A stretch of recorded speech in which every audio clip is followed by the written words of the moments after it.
Hello, আমার কথা কি শোনা যাচ্ছে?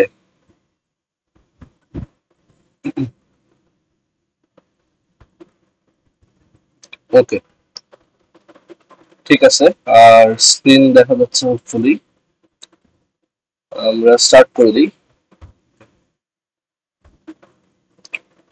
ঠিক আছে। সো আমরা ফ্রম নাও অন হচ্ছে ভিজুয়াল স্টুডিও কোডেই আমাদের কোডগুলো লিখবো।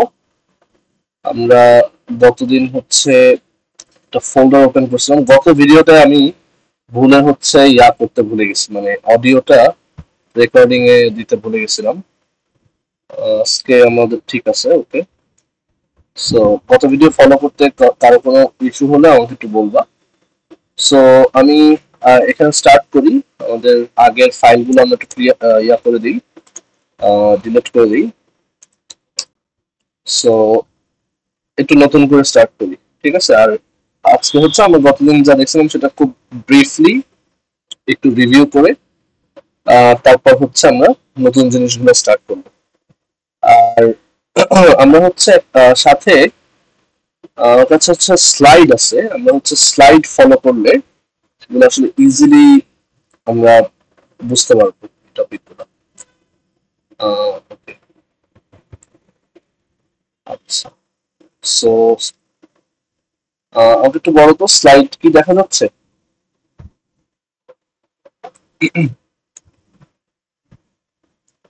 তুমি কি স্লাইড দেখতে পাচ্ছ? হ্যাঁ, ওকে, ঠিক আছে, স্টার্ট করো। সো আমরা হচ্ছে লাস্ট ক্লাসে ডাটা টাইপ, তারপর ভ্যারিয়েবল, কনস্ট্যান্ট, ভ্যারিয়েবল এগুলো নিয়ে কথা বলছিলাম। সো এগুলো একটু স্কিপ করি। ফার্স্টের দিকের কয়েকটা পেজ এগুলো জাস্ট ইন্ট্রোডাক্টরি কথাবার্তা। আমরা হচ্ছে এগুলো দেখছিলাম যে কিভাবে একটা সি প্রোগ্রাম স্টার্ট হয়। একটা মেইন ফাংশন থাকে, একটা এই হ্যাশ ইনক্লুড স্টেটমেন্ট থাকে, আর মাঝখানে হচ্ছে আমরা কোনো একটা এরকম মেসেজ প্রিন্ট করতে পারি। আচ্ছা, সো এখন এগুলো আমরা গত ক্লাসে দেখে গেছি। সো বেসিক যে ডাটা টাইপ গুলো সিতে আছে আমরা গত ক্লাসে বলছিলাম যে ফার্স্ট অফ অল হচ্ছে ক্যারেক্টার টাইপ। আমরা এইটা দেখছি, ক্যারেক্টার টাইপের ডেটা নিয়ে যে কাজ করা যায়। ক্যারেক্টার টাইপ কি ছিল, যে এখানে হচ্ছে কোনো একটা সিম্বল, কোনো একটা লেটার বা আহ, কোনো একটা মানে ধরো একটা ডিজিট বা কোনো আলাদা আহ, যে স্পেশাল সিম্বল গুলো আছে সেগুলো। তো এগুলো কত সাইজ এগুলো আমাদের এখন বুঝতে হবে না। আরেকটা জিনিস এখানে ওই যে লক্ষণীয়, যে ক্যারেক্টারের ফরম্যাট স্পেসিফাই বা ফরম্যাট কোডটা হচ্ছে %c। ওকে, তারপর আমাদের এইখানে যে আরেকটা ডাটা টাইপ আমরা দেখছিলাম ইন্ট, সেটা হচ্ছে ইন্টিজার টাইপের নাম্বার স্টোর করতে পারে। And তার ফরম্যাট কোড এখানে দেখো দুইটা আছে, একটা হচ্ছে %d আর একটা %i, দুইটাই ইউজ করা যায়। আর এরপর হচ্ছে আমাদের আরো দুইটা ডাটা টাইপ আছে, ফ্লোট আর ডাবল। সো এই ফ্লোট আর ডাবল দিয়ে আমরা একটু পরে ডিসকাস করবো, বাট এখানে দেখেই বুঝতে পারতেছো ফ্লোট এন্ড ডাবল দিয়ে হচ্ছে যদি আমরা ডেসিমাল টাইপ অফ ভ্যালু নিয়ে কাজ করতে চাই তখন আমাদের হচ্ছে এরকম ফ্লোট আর ডাবল টাইপ ইউজ করতে হবে। সো ঠিক আছে, সো আমরা ফ্লোট তারপর ডাবল এইগুলোর ব্যাপারে এখানে একটু টেকনিক্যাল ডিটেলস আছে, ফর নাও আমাদের সেটা লাগবে না। আমরা এটা একটু পরে এক্সপ্লেন করব। আর এখানে যে অ্যাসকি ভ্যালু গুলো আছে এগুলো আমাদের ফর নাও দরকার নেই। আমরা আহ, এই জিনিসগুলো হচ্ছে পরে ডিটেলসে গো থ্রু করবো। সো এখন আহ, এইখানে আমরা এই কনসেপ্টটা দিয়ে হচ্ছে আজকে স্টার্ট করবো, মেমোরি কনসেপ্টস। আচ্ছা, আমি একটু ওয়েটিং রুটিনটা অফ করে রাখি যাতে পরে কেউ জয়েন করলে ডিরেক্টলি ঢুকে দিতে পারে। আহ,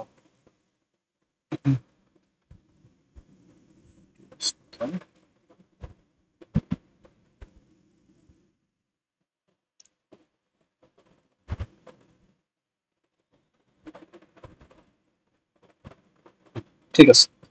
সো যেটা দেখাচ্ছিলাম, আমরা আজকে এখান থেকে স্টার্ট করব, যে মেমোরি কনসেপ্টস। সো আমরা গতদিন একটা টার্ম ইউজ করছিলাম যেটা হচ্ছে ভ্যারিয়েবলস। সো ভ্যারিয়েবলস হচ্ছে যে variable names correspond to locations in the computer's memory. So আমি যখন একটা ভ্যারিয়েবল ডিক্লেয়ার করতেছি সেটা আসলে আমার computer memory, that is RAM এর কোনো একটা জায়গাকে ইন্ডিকেট করতেছে। অ্যান্ড সেই ভ্যারিয়েবলে একটা নেম থাকবে ফার্স্ট অফ অল, একটা টাইপ থাকবে, অ্যান্ড তার একটা সাইজ থাকবে, অ্যান্ড তার ভিতরে একটা ভ্যালু থাকবে। সো আমরা গতদিন যেরকম ক্যারেক্টার টাইপের ভ্যারিয়েবল দেখছিলাম, সেখানে ক্যারেক্টারটা ছিল ও টাইপ, দেন আমরা ওই ক্যারেক্টার টাইপের ভ্যারিয়েবল একটা নেম দিছিলাম, সেটা হচ্ছে নেম, আর তার ভিতরে আমরা একটা ভ্যালু স্টোর করছি, এন্ড এই ভ্যারিয়েবলে একটা সার্টেন সাইজ আছে যেটা নিয়ে আমাদের ফর নাও চিন্তা করতে হবে। আর আমরা এই যখনই একটা ভ্যারিয়েবলে নিউ একটা ভ্যালু প্লেস করব, প্রিভিয়াস ভ্যালুটা রিপ্লেসড হয়ে যায়। আর আমরা যদি কোনো একটা ভ্যারিয়েবল থেকে একটা ভ্যালু পড়ি, reading variables from memory does not change them, আমি যদি একটা ভ্যালু পড়ি তাহলে ওই ভ্যারিয়েবলের ভ্যালু চেঞ্জ হবে না। আচ্ছা, সো লাস্ট দিন আমরা এরকম একটা এক্সাম্পল দেখছিলাম যে আমাদের কাছে তিনটা ইন্টিজার ভ্যারিয়েবলস আছে। সো এখানে আমরা ভ্যারিয়েবলটা হচ্ছে তিনটা ভ্যারিয়েবল হচ্ছে ডিক্লেয়ার করতেছি। So this is the type, int হচ্ছে data type, a B c this are the names of the variables, আর এখানে হচ্ছে আমরা ওকে ইনিশিয়ালাইজ করতেছি, ওর ভিতরে একটা ভ্যালু স্টোর করতেছি। এর ভ্যালু রাখলাম 3, বি এর ভ্যালু রাখলাম 8, আর সি এর ভ্যালু হচ্ছে আমরা a প্লাস বি সেট করছি। এন্ড দেন আমি কোনো একটা ভ্যালু যদি দেখতে চাই, প্রিন্টএফ এর মধ্যে ডাবল কোটেশনের মধ্যে আমাদের ওই যে ফরম্যাট কোড বা ফরম্যাট স্পেসিফায়ারটা লিখতে হবে, দেন কমা দিয়ে যে ভ্যালুটা দেখতে চাই সেইটা এখানে লিখতে। সো এখানে যেহেতু আমি সি এর ভ্যালু আউটপুট দেখাতে চাচ্ছি, এখানে সি হচ্ছে a প্লাস বি, এ হচ্ছে 3 আর বি হচ্ছে 8, তাহলে 3 প্লাস 8 would be 11।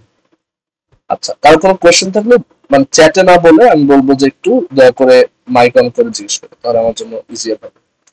আচ্ছা, সো এখন লেটস সে আমরা চাচ্ছি এরকম একটা মেসেজ প্রিন্ট করতে, the value of C is 11। সেটা আমরা দেখছি গত ক্লাসে কিভাবে করতে হবে, যে এখানে আমরা আমাদের মেসেজটা লিখবো, তারপর হচ্ছে আমরা এরকম পার্সেন্ট ডি দিয়ে আর যেই ভ্যারিয়েবলটা দেখাতে চাই সেটা দেখাতে পারি। আমরা চাইলে একটা প্রিন্টএফ দিয়েও করতে পারি, দুইটা প্রিন্টএফ দিয়েও করতে পারি, এগুলো আমরা সবই একটু পর কোডে দেখবো। আর এছাড়া এই যে এখানে হচ্ছে যে যেটা বললাম, দুইটা প্রিন্টএফ ইউজ না করে we can use a single printf to print the value of C. আচ্ছা, এটা গেল।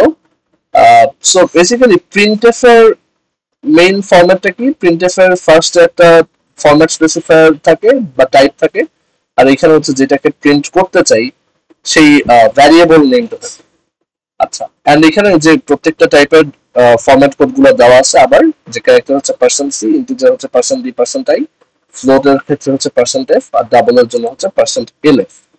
আচ্ছা, সো এখন আমরা একটু দেখবো যে আমরা কিভাবে ফ্লোট, ডাবল এই ধরনের ভ্যালু গুলো নিয়ে কাজ করতে পারি। হ্যাঁ, আচ্ছা, আগের পেজটার মেইনলি আমরা যে প্রিন্টএফ কিভাবে ইউজ করি সেটার একটা মানে ফরম্যাট দেওয়া আছে, যে প্রিন্টএফ এর ভিতরে ফার্স্টে থাকে টাইপ মানে ফরম্যাট স্পেসিফায়ার, যে percent D percent C etcetera, বা তোমার যে মেসেজটা আছে সেটা, আর কমা দিয়ে আমরা হচ্ছে যে ভ্যারিয়েবল গুলাকে দেখাতে যাচ্ছি সেই ভ্যারিয়েবল গুলাকে সিরিয়ালি লিখতে হয়, যেটা আমরা গত ক্লাসে দেখছি। আচ্ছা, এখন আমরা আজকে ট্রাই করব যে কিভাবে ফ্লোট, ডাবল এই ধরনের ভ্যালুগুলো আমরা প্রিন্ট করতে পারি, ঠিক আছে, আর কিভাবে আমরা ভ্যালু ইনপুট নিতে পারি, এইগুলো হচ্ছে আমাদের এখন টাস্ক। আচ্ছা, আমি একটু দেখি। ওকে, বাকিরা সবাই ফলো করতে পারতেছো? তানভীর, তারপর তশরিফ, তুমি ফলো করতে পারতেছো? আচ্ছা, ঠিক আছে, নাইস। ওকে, সো আমরা আজকে আমাদের আমাদের টাস্ক হচ্ছে টু ফ্লোটিং পয়েন্ট নাম্বার নিয়ে কাজ করা। সো ধরো আমরা একটা ইয়া করলাম, একটা ফাইল বানাইলাম নাম dot c. So hash include stdio dot h, আর একটু ফন্টটা একটু বড় করি, hash include stdio dot h, এটার ফন্টটা একটু বড় করে দিই, আমাদের দেখতে সুবিধা হবে।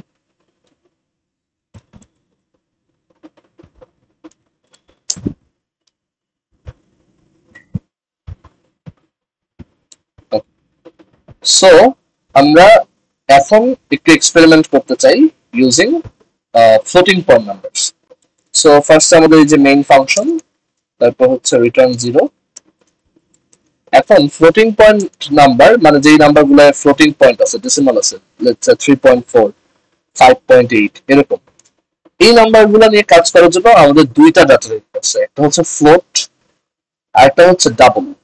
দুইটার মধ্যে ডিফারেন্স হচ্ছে ফ্লোটের মধ্যে মানে ফ্লোটের সাইজ হচ্ছে 32 বিটস, আর ডাবলের সাইজ হচ্ছে 64 বিটস।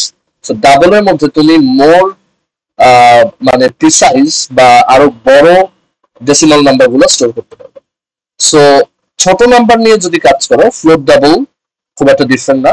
সো লেটস সে আমার কাছে একটা ফ্লোট আছে যেটার নাম হচ্ছে a, so this is the type and this is the variable name, আর তার ভ্যালু হচ্ছে আমরা বললাম লেটস সে 3.56। আর একই কাজ আমি ডাবল দিয়েও করতে পারি।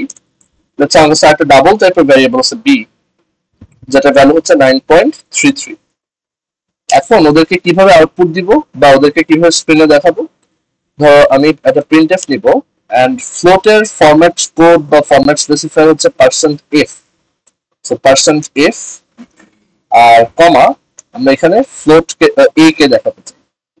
আচ্ছা, আর একইভাবে আমি ধরো নেক্সট লাইনে পরের লাইনে যাওয়ার জন্য এখানে স্ল্যাশ এন দিব। পরের লাইনে আমি হচ্ছে প্রিন্ট করতে চাই আমাদের কিসের ভ্যালু, বি এর ভ্যালু। এখন বি যেহেতু একটা ডাবল, ডাবল এর ফরম্যাট স্পেসিফাই হচ্ছে এলএফ। এলএফ এর ফুল ফর্ম হচ্ছে লং ফ্লোট, বুঝাচ্ছে যে ডাবল হচ্ছে জাস্ট একটা বিগার ফ্লোট। আচ্ছা, সো এইখানে হচ্ছে আমি বি এর ভ্যালুটা দেখাচ্ছি। এখন যদি আমি এই কোডটা রান করি, আমরা গতদিন দেখছি কিভাবে এটা রান করে, যে জিসিসি নাম ডট সি হাইফেন ও নাম আর হচ্ছে ডট স্ল্যাশ নাম। সো এটা যদি আমি রান করি দেখবো যে এখানে আমাদের সেই নাম্বারগুলো আসছে। এটা 3.56, এখানে 3.56 এন্ড পাশে অনেকগুলো এক্সট্রা জিরো অ্যাড করছে। বাই ডিফল্ট ও হচ্ছে ডেসিমালের পর 6 ডিজিট দেখায়। আর এখানেও 9.33, যদিও এটা এখানে দেখাচ্ছে 9.33, তারপর আরো 4টা এক্সট্রা জিরো। আচ্ছা, আমি যদি ধরো কন্ট্রোল করতে চাই যে ডেসিমালের পর কয় ডিজিট দেখাবে, সেটা আমি করতে পারি। ধরো আমি চাচ্ছি প্রথম নাম্বারটা ডেসিমালের পর 3 ডিজিট দেখাতে। তো 3 ডিজিট দেখাতে হলে এখানে এই যে %f যেখানে লিখছি, এই f এর আগে হচ্ছে আমার লিখতে হবে 0.3। সো 0.3 লিখলে বুঝবে যে ডেসিমালের পর বা ফ্লোটিং পয়েন্টের পর, এটাকে এখন থেকে আমরা ডেসিমাল বলবো না, এটার নাম হচ্ছে ফ্লোটিং পয়েন্ট। এই ফ্লোটিং পয়েন্টের পর আমরা 3টা ডিজিট দেখাতে চাই। আর সেকেন্ডটার ক্ষেত্রে লেটসে আমি ডেসিমালের পর 2 ডিজিট দেখাতে চাই, 3 পর্যন্ত দেখাতে চাই, তাহলে এখানে আমি 0.2 লিখে দিই। এখন যদি আমি পুরো কোডটা আবার রিরান করি, আমি আমার ডিজায়ার্ড আউটপুট দেখতে পাবো। আচ্ছা, যদি আমি আরো বেশি ডিজিট দেখতে চাই, লেটসে আমার ইচ্ছা 6 ডিজিট না, বাই ডিফল্ট যেটা থাকে, আমি লেটসে 10 ডিজিট দেখতে চাই, তাহলে এখানে লিখবো 0.10 তাহলে এটা এই যে 10 ডিজিট ডেসিমালের পর দেখাবে। সবাই কি এটা বুঝতে পারছি? কি ক্লিয়ার সো ফার? ওকে, ঠিক আছে। আচ্ছা, সো আমরা ধরো দেখলাম কিভাবে ডেসিমাল নাম্বার আমরা আউটপুট হিসেবে দিতে পারি। সো স্লাইডেও আমাদের এখানে একইভাবে আছে যে আমাদের একটা ফ্লোটিং পয়েন্ট নাম্বার আছে 8.958, এটা যদি আমরা প্রিন্ট করি আমি স্ক্রিনে 8.958 দেখতে পাবো।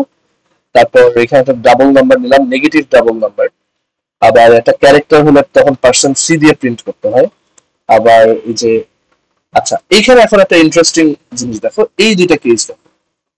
একটাতে বলছে ক্যারেক্টার জেড %c, বাট আরেকবার character a equal Z but %d দিছে। কেন? %d তো নাম্বারে, তাহলে এটা ক্যারেক্টারের ক্ষেত্রে কি করতেছে? তো এইটা আমরা এখন একটু এক্সপ্লেন করি। তো এটার জন্য একটু এখানে ক্যারেক্টারের জন্য একটা ফাইল বানায় ফেলি। এখানে হচ্ছে আমরা সেই এক্সপেরিমেন্টটা যে আমরা দেখলাম আমাদের একটা ক্যারেক্টার আছে, ক্যারেক্টার a, সেটার ভিতরে আছে জেড।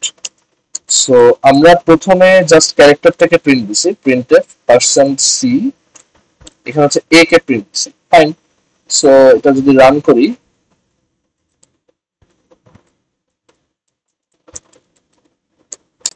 তখন দেখা যায় জেড দেখায়।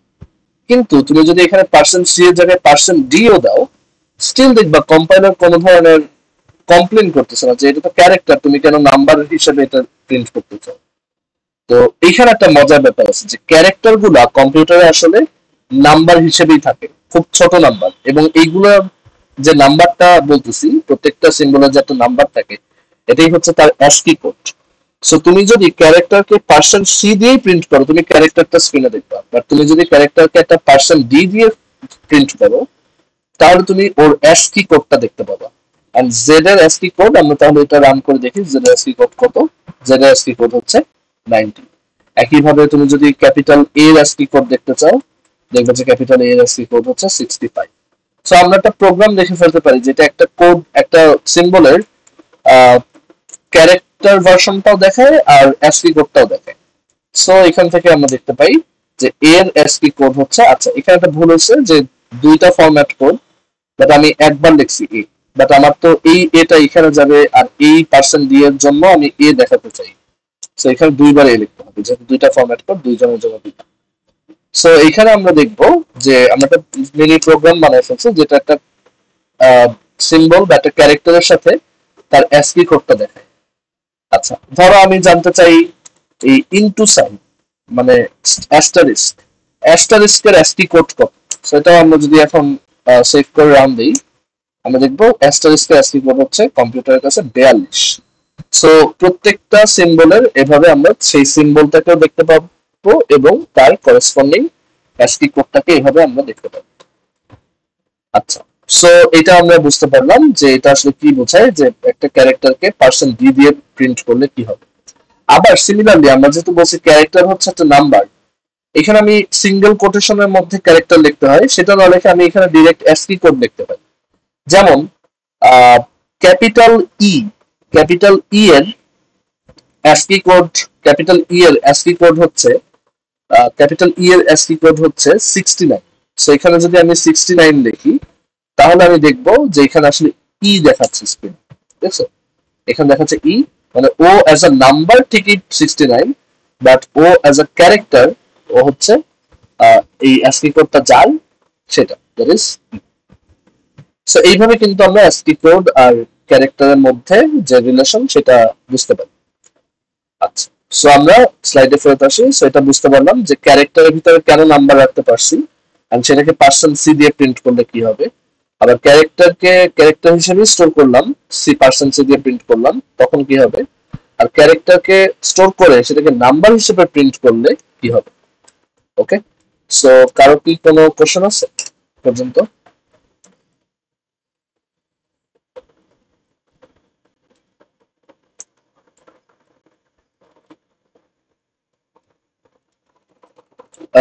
নেহাল, তারপর তশরিফ, তানভীর, তোমরা বুঝতে পারছো?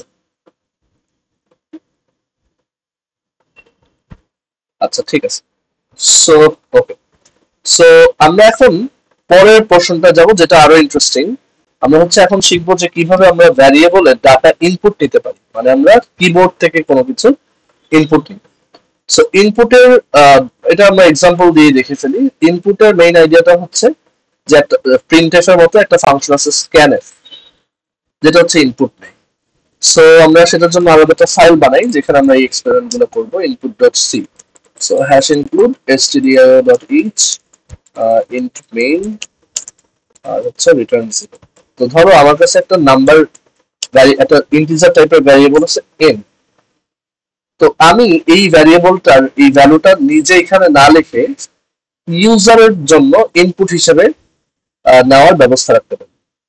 তো সেটা করবো কিভাবে, এখানে লিখতে হবে স্ক্যানএফ আর %d, ওই যে ফরম্যাট কোড সেম, আমাদের ইন্টিজার টাইপের নাম্বারের জন্য ফরম্যাট কোড হচ্ছে %d, সেটা লিখবো। লিখে এইখানে আমরা যেই জায়গায় এই ভ্যালুটা ইনপুট নিয়ে রাখতে চাচ্ছি সেটার অ্যাড্রেস লিখতে হবে। তো এই অ্যাড্রেসের ব্যাপারটা আমরা যখন পয়েন্টার করবো তখন ক্লিয়ার হবে, বাট ফর নাও আমরা মনে রাখবো যেই ভ্যারিয়েবলে রাখতে চাই সেটা $সাইনের পরে লিখতে হবে, মানে এই যে এন্ড সিম্বলটার পরে সেই ভ্যারিয়েবলটার নাম লিখতে হবে। তাহলেই এই এন এর মধ্যে ওই নাম্বারটা স্টোর হবে। সো এটা যে স্টোর হয়েছে সেটা আমরা ভেরিফাই করবো কিভাবে, আমি ওই সেম ভ্যালুটা প্রিন্ট করে দিই যে এন এর ভ্যালু কত। সো এখন এটা রান দিয়ে দেখি।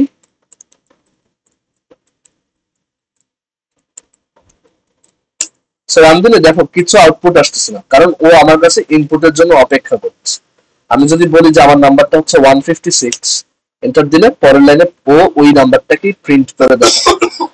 অথবা আমরা একটু ইন্টারঅ্যাক্টিভ করতে পারি, আমরা এখানে প্রিন্টএফ দিয়ে ইউজারকে একটু ইনস্ট্রাকশন দিই যে এন্টার আর নাম্বার, একটা নাম্বার দাও, দেন সে নাম্বারটা দিল। নাম্বারটা দেওয়ার পর আমি সেটা দেখাবো যে you have entered this number %d। So আমি যদি এখন এটা রান করে দেখাই, তাহলে একটা নাম্বার দিতে বলতেছে, বললাম 78, তাহলে ও বলতেছে ইউ হ্যাভ এন্টার্ড 78। তাহলে আমরা এখন বুঝে গেলাম কিভাবে ইনপুট নিতে হয়। সেম ভাবে আমরা কিন্তু ক্যারেক্টারও ইনপুট নিতে পারি। ধর আমার কাছে একটা ক্যারেক্টার ভ্যারিয়েবল আছে সিএইচ, আমি একটা নাম্বার ইনপুট নেওয়ার পর, নাম্বার ইনপুটের কাহিনী করার পর এরপর বললাম যে একটা ক্যারেক্টার ইনপুট কর, যে enter the first letter of your name, এটা বললাম।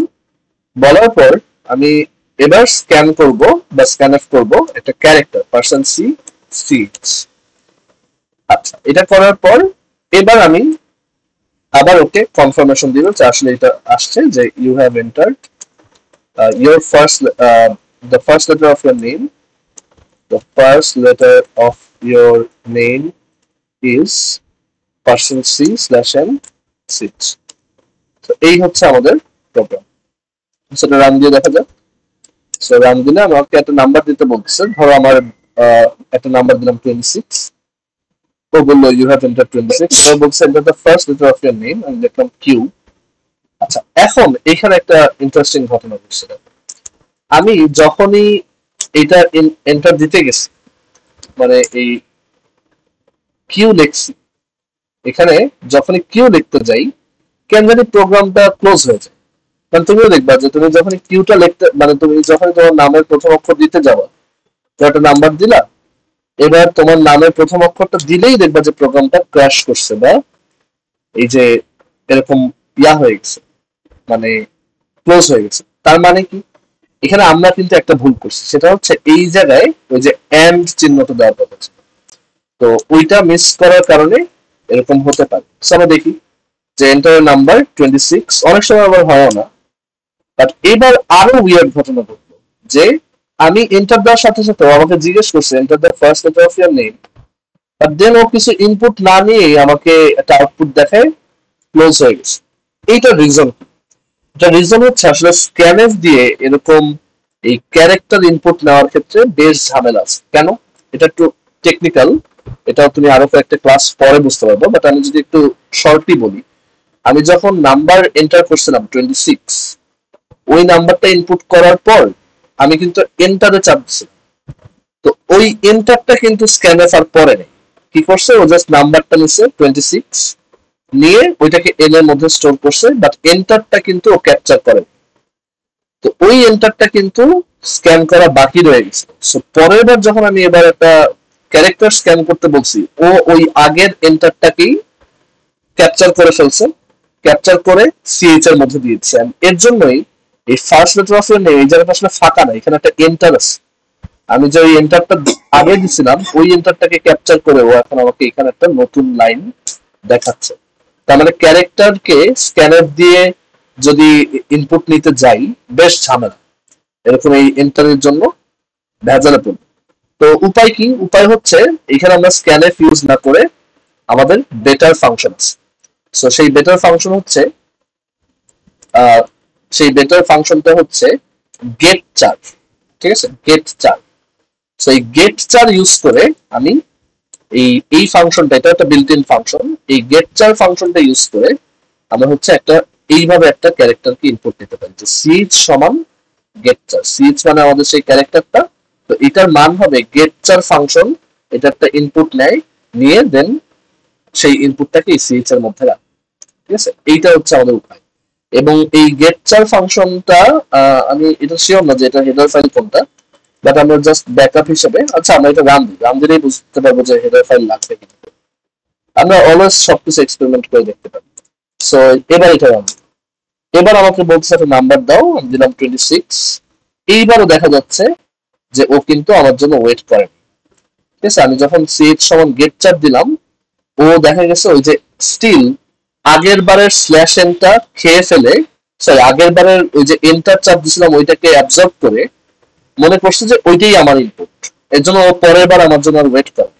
তো এইটা ফিক্স করার উপায় হচ্ছে যে এরকম যদি হয় যে তোমার এই গেট চারটা আগের আগে কোনো একটা স্ক্যানএফ তুমি ইউজ করছো, সেই স্ক্যানএফ ইউজের সময় তুমি হচ্ছে একটা এন্টার দিছিলা, সেই এন্টারটা তো এরকম ধরে দেন করে ফেলে।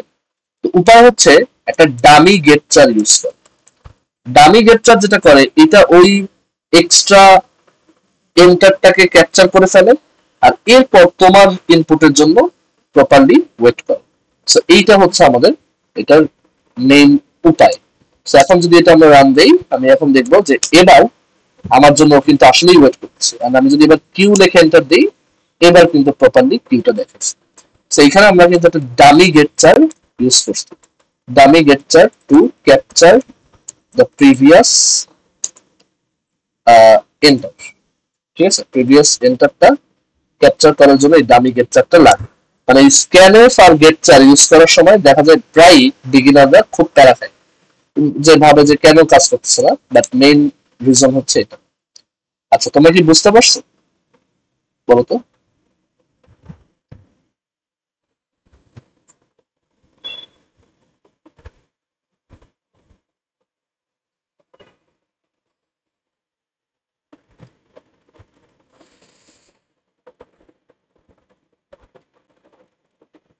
আচ্ছা, সো এখানে কিন্তু তুমি একটা নতুন ফাংশন শিখলা। হ্যাঁ বলো।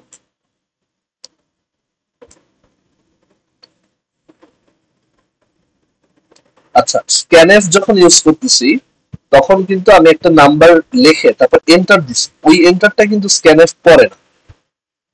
সো পরের বার যখন আমি গেট চার্ট দিতে যাই, প্রথম গেট চার্টটা দিই, ও ওই এন্টারটাকে পড়ে ফেলে, এন্টারটাকে ইনপুট হিসেবে চিন্তা করে, যে আগের বার ও এন্টার চাপ দিছিল, ওই এন্টারটাই ওর ইনপুট, ও ওইটাকে ক্যাপচার করে ফেলে। বাট পরে এর জন্য ওই এই গেটচারটা দিয়ে ওই এন্টারটাকে ক্যাপচার করে দেন আমি আসল একটা গেটচার ইউজ করব, যেটা আমার ক্যারেক্টারটাকে পড়বে, ক্যারেক্টারটাকে ইনপুট নেবে। বুঝতে পারছি? তো এইভাবে আমরা ইনপুট নিতে পারি। আমরা একটু স্লাইডে আসি। সো এইখানে এই যে দেখা যাচ্ছে যে আমরা কিভাবে স্ক্যান করতে পারি। বাই দ্য ওয়ে, আমরা ক্যারেক্টারের ক্ষেত্রে স্ক্যানএফ ইউজ করতে পারি যদি আগে কোনো স্ক্যানএফ না থাকে। মানে ধরো আমার প্রথম স্ক্যানএফটাই হচ্ছে ক্যারেক্টারটা পড়ার জন্য, তখন পারবো। ধর আমি যদি এখানে একটু কোডটা, এই কোডটা একটু ইয়া করি, কমেন্ট করি, যে এইটুকু আমি এখন ইউজ করবো না। আমি ধরো প্রথমেই যদি এই কাজটা করতাম, স্ক্যানএফ আগে ক্যারেক্টারটা পড়তো, তাহলে আমার কোনো ইস্যু হতো না। স্ক্যানএফ পার্সেন্ট সি এন্ড সিচ, তখন আবার এটা ঠিক মতো কাজ করতো, যে printf you entered this character, তখন দেখো ইনপুট নেওয়ার জন্য বসে আছে। আর আমি যদি এখন দিই টি, বলবে ইউ এন্টার টি। বাট ভেজালটা হবে তখনই যখন তুমি অন্য পারপাজে একটা স্ক্যানএফ ইউজ করবা, ধরো নাম্বার ইনপুট বা অন্য কিছু করে, পরের বার যখন তুমি স্ক্যানএফ বা গেটচার কিছু একটা করতে যাবে ক্যারেক্টারের জন্য, তখন দেখবা যে কাজ করছে। তো তখন তোমার এইভাবে করতে হবে। ঠিক আছে? আচ্ছা, এগুলো খুব কমন বিগিনার ইস্যু। আচ্ছা, সো আমরা একটু স্লাইডে ব্যাক করি। সো আমরা ক্যারেক্টারের ব্যাপারটা দেখলাম। এবার আমরা হচ্ছে এইখানে এই যে এই একটা লিটল কুইজ আছে, what is the output if user enter zero. আচ্ছা, সো প্রথম কেসে আমরা একটা ইন্টিজার ভ্যারিয়েবল ডিক্লেয়ার করছি, আমরা সেটার ইনপুট নিলাম। আমি বলছি যে ইউজার হচ্ছে জিরো ইনপুট দিবে, আউটপুট দিব পার্সেন্ট ডি এ। আচ্ছা, কি আউটপুট দেখতে পাবো বলো তো প্রথম কেসে? আমাকে একটু বলো তো, প্রথম কেসে তুমি কি আউটপুট এক্সপেক্ট করো বা কি পাবা?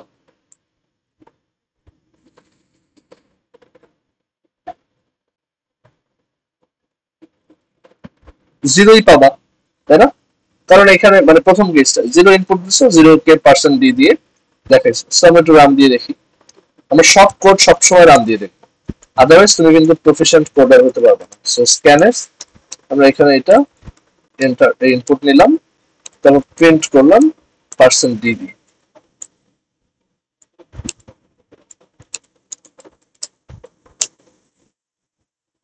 সো এখানে জিরো দিলাম, জিরো আসছে। আচ্ছা, পরের কেসটায় কি আসবে? পরের কেসটা একটা ক্যারেক্টার ভ্যারিয়েবল আছে, সেটা ইনপুটও নিলাম। বাট এবার যদি আমি পার্সেন্ট ডি দিয়ে এটা প্রিন্ট করি, আমাকে বলতে পারবা কি আসতে পারে? চিন্তা করে দেখো তো, একটু মাথা খাটাও, যেখানে কি দেখবা।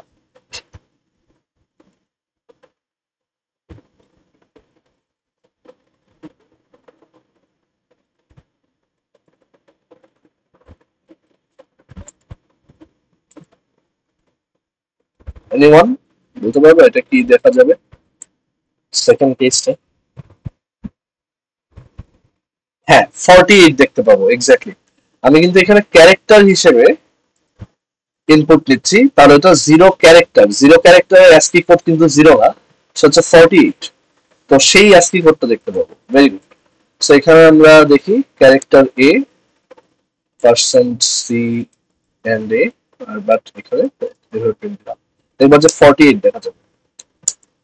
48। সো জিরোর অ্যাসকি কোড দেখতে পাবো। ওকে, আচ্ছা এবার আমরা পরের কোশ্চেনে আসি, মানে পরের স্লাইড করে যাই। Some naming convention of a variable, কিছু রুল আছে, যেমন ক্যাপিটাল লেটার ইউজ করতে পারবো, লোয়ার কেস লেটার ইউজ করতে পারবো, ডিজিট ইউজ করতে পারবো, এন্ড আন্ডারস্কোর ইউজ করতে পারবো। First character must be a letter or underscore, মানে একটা ভ্যারিয়েবল জিরো দিয়ে স্টার্ট করতে পারবো না, নেই। ধরো এরকম করা যাবে না, আমি একটা ভ্যারিয়েবলের নাম দিলাম ইন্ট ধরো 7 এ, এটা ভ্যালিড, যে লাল কালার দিয়ে দেখাইছে যেটা হয়, বাট আমি অবশ্যই A7 এই নামটা দিতে পারবো। আবার আমি একটা ভ্যারিয়েবলের নাম আন্ডারস্কোর দিয়ে শুরু করতে পারবো, বা মাঝখানেও আন্ডারস্কোর দিতে পারবো। ধরো আমি লিখলাম A_1, এটা ফাইন। আবার ইনফ্যাক্ট আন্ডারস্কোর দিয়ে শুরুও করতে পারবো, কোনো সমস্যা নেই। সবচেয়ে বড় শখ যেটা আমি আমার আন্ডারগ্রেড লাইফে পেয়েছিলাম, সেটা হচ্ছে একটা ভ্যারিয়েবলের নাম শুধু আন্ডারস্কোরও হতে পারে। কারণ এই রুলটা কি বলে যে first character must be letter underscore. So first একটা আন্ডারস্কোর দিলাম, দেন আর কিছু দিলাম না। সো একটা ভ্যারিয়েবলের নাম শুধু আন্ডারস্কোর হতে পারে, দুই তিনটা আন্ডারস্কোর হতে পারে, এটা একটা ভ্যারিয়েবল। মানে খুবই উইয়ার্ড বাট ওয়ার্কস। কারণ আমরা এই আন্ডারস্কোরের ভিতরে মানও রাখতে পারবো, এন্ড সেটা প্রিন্টও দিতে পারবো।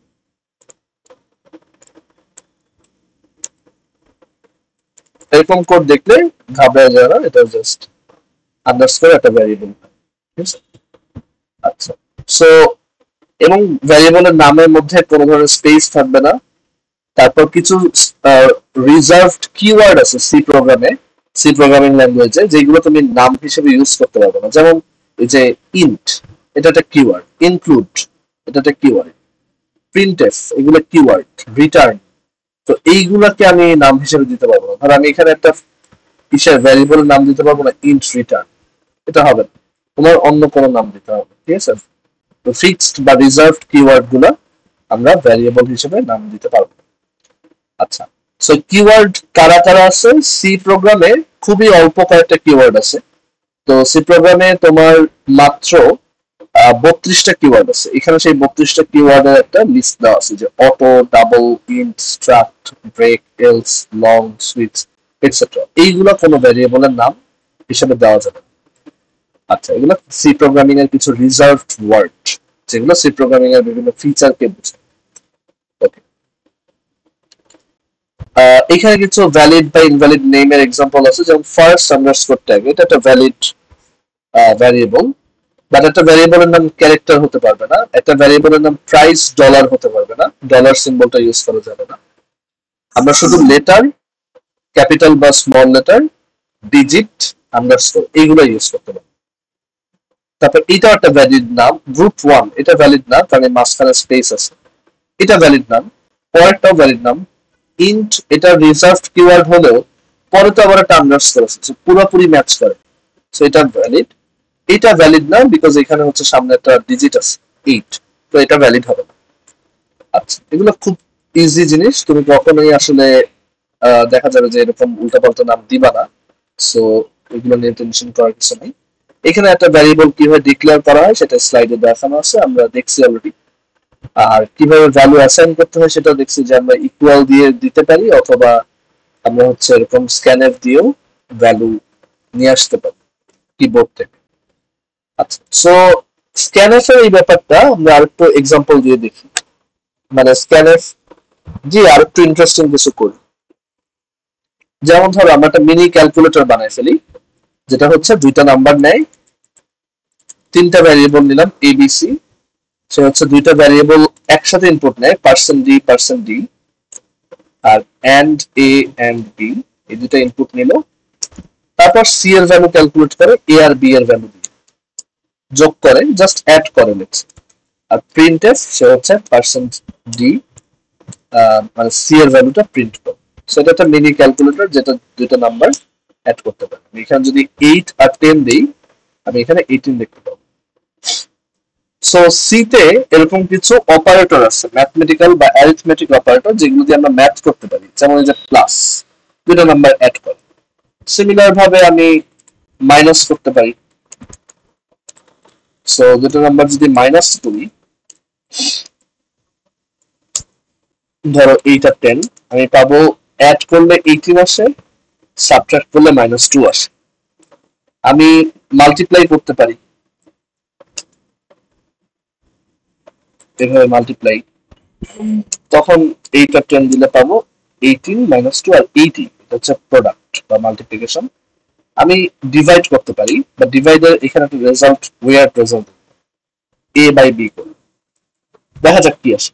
দেখবো যে যেটা এক্সপেক্ট করছি সেটা আসে, আসে 0। 8 কে 10 দিয়ে ভাগ করলে নাকি 0। কেন এরকম হয়েছে? কারণ আমাদের এইখানে নাম্বার গুলো হচ্ছে ইন্টিজার, মানে পূর্ণ সংখ্যা। সো ওদের ভাগফলটাও একটা ইন্টিজার। সো তুমি দেখা যাবে যদি দুইটা ইন্টিজার ভাগ করো, ওইটা ইন্টিজার অংশটাই শুধু উত্তর থাকবে। সো 8 কে 10 দিয়ে ভাগ করলে 0 পয়েন্ট সামথিং আসে, 0.8, বাট ওই 0.8 পোর্শনটা কি হয়, বাদ চলে যায়, যেহেতু একটা ইন্টিজার। সো 0.8 এর 0.8 বাদ গেলে শুধু 0 থাকে, সেই 0টা দেখাচ্ছে। সো সিমিলার ভাবে তুমি যদি ধরো আরেকটা এক্সাম্পল দেই, ধরো আরেকবার রান করি। ধরো তুমি লিখলা 16 আর 5, তাহলে ওদেরকে অ্যাড করলে 21, সাবট্রাক্ট করলে 11, মাল্টিপ্লাই করলে 80, বাট ডিভাইড করলে 16/5 কিন্তু 3.2 আসার কথা, বাট এখানে আসছে জাস্ট 3, কারণ ওই 0.2 পোর্শনটা বাদ চলে গেছে, কারণ আমরা সব ইন্টিজারে হিসাব করছি। আমি যদি ফ্লোটিং বা ডাবল, ফ্লোট বা ডাবল এর হিসাব করতাম, তখন কিন্তু এই ইস্যুটা ফেস করতে হতো না। আচ্ছা, এইগুলো হচ্ছে সি এর কিছু অ্যারিথমেটিক অপারেটর। আরেকটা আছে, সেটা হচ্ছে দুইটা নাম্বার এরকম মড করা, এ মড বি। মড মানে হচ্ছে এ কে বি দিয়ে ভাগ করলে যে রিমাইন্ডার বা ভাগশেষ থাকে সেটা। সো আমরা যদি এবার দেই 16 আর ধরো 3, তাহলে দেখবো অ্যাড করলে 19, সাবট্রাক্ট করলে 13, মাল্টিপ্লাই করলে 48, ডিভাইড করলে 16/3 হচ্ছে 5 পয়েন্ট সামথিং, তো সেই 5 আসে। আর রিমাইন্ডার আসছে 1। ওয়াই? বিকজ 16 কে 3 দিয়ে ভাগ করলে 3 5s are 15, রিমাইন্ডার বা ভাগশেষ থাকবে 1। সো এই রিমাইন্ডারটা আসে হচ্ছে মড অপারেটর দিয়ে, পার্সেন্ট। এটাকে বলা হয় মডুলাস অপারেটর, মডুলাস অপারেটর বা mod operator, in short mod. So mod করলে এরকম রিমাইন্ডার পাওয়া যায়। আচ্ছা, তোমরা কি বুঝতে পারছো এই পর্যন্ত অ্যারিথমেটিক অপারেটর গুলো? ওকে, ঠিক আছে, না বুঝলে বললো, আমি আবার বুঝাই বলবো। আচ্ছা, আমরা স্লাইডে আসি। সো এখানে আমরা এই যে এই অ্যারিথমেটিক অপারেটর গুলো দেখে ফেলছি, প্লাস, মাইনাস, মাল্টিপ্লাই, ডিভাইড আর হচ্ছে মডুলাস। আচ্ছা, এবার কিছু আরো কিছু অপারেটর আছে, যেমন ব্র্যাকেট। ব্র্যাকেট হচ্ছে সবচেয়ে প্রায়োরিটি বেশি, সবচেয়ে আমরা এটা ওই যে আমাদের ছোটবেলায় শিখে আসা রুল থেকে জানি। তারপর মাল্টিপ্লাই, ডিভাইড আর হচ্ছে মডুলাস। তো এইটার এদের প্রায়োরিটি হচ্ছে সেম। আর এরপর সবচেয়ে কম প্রায়োরিটি হচ্ছে প্লাস আর মাইনাস, মানে একটা নর্মাল ক্যালকুলেটর বা ধর ম্যাথ করার সময় আমরা যেভাবে করি সেম রুল, এখানে আলাদা কিছু না। সো এইখানে আরো কিছু কেস বলা আছে, যেমন মাল্টিপ্লাই আর ডিভাইড। যে ইন্টিজার, দুইটা ইন্টিজার নাম্বার ভাগ করলে দশমিকের পরের অংশটা থাকে না, তো সেটা এখানে বলা আছে যে integer division truncates the remainder. Truncates মানে কেটে দেয়, তো সে রিমাইন্ডারটাকে কেটে দেয়। আর modulus operator returns the remainder. আবার এইভাবে যদি থাকে a plus B plus c by 3, এটা কিন্তু প্রথমে সি ডিভাইডেড বাই 3 এর মান বের করবে, কারণ ভাগের প্রায়োরিটি বা ডিভিশনের প্রায়োরিটি হচ্ছে সবচেয়ে বেশি, তাই সি বাই 3 আগে বের করবে, তারপর এ আর বির সাথে এটাকে অ্যাড করবে। কিন্তু আমি যদি এভাবে লিখি a plus B plus C bracket divided by 3, তখন কিন্তু অ্যাকচুয়ালি আমি আগে 3টাকে যোগ করব, ব্র্যাকেটের প্রায়োরিটি আরো বেশি, অ্যাকচুয়ালি 3টাকে যোগ করব, তারপর 3 দিয়ে ভাগ করব। আচ্ছা, সো এখানে কয়েকটা এক্সাম্পল আছে খুবই সিলি, যে ফার্স্ট এই যে 6 × 7 এটা ইভালুয়েট হবে 42, আর 8/7 বলতো ইন্টিজারে 8/7 কত?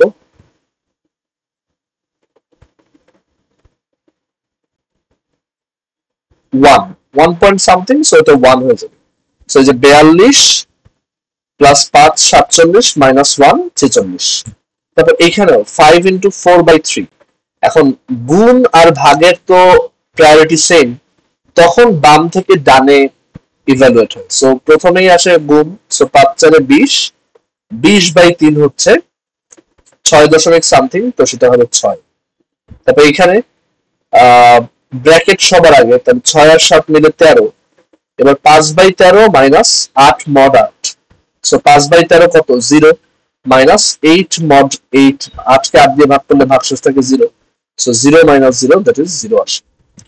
আচ্ছা, সো এগুলো খুব ইজি জিনিস। তারপর ক্যারেক্টার, এইখানে আমাদের 3টা ছোট টাস্ক দেওয়া আছে, ঠিক আছে? 3টা ছোট টাস্ক দেওয়া আছে, বলছে যে take a character as input and print ASCII value. বলছে যে একটা ছোট প্রোগ্রাম লেখো যেটা একটা ক্যারেক্টারকে ইনপুট হিসেবে নিবে এবং তার ASCII ভ্যালু প্রিন্ট করবে। আচ্ছা, এটা আমরা কিভাবে করতে পারি, তোমরা কি একটু আমাকে হিন্ট দিতে পারো কিভাবে করা যায় এটা?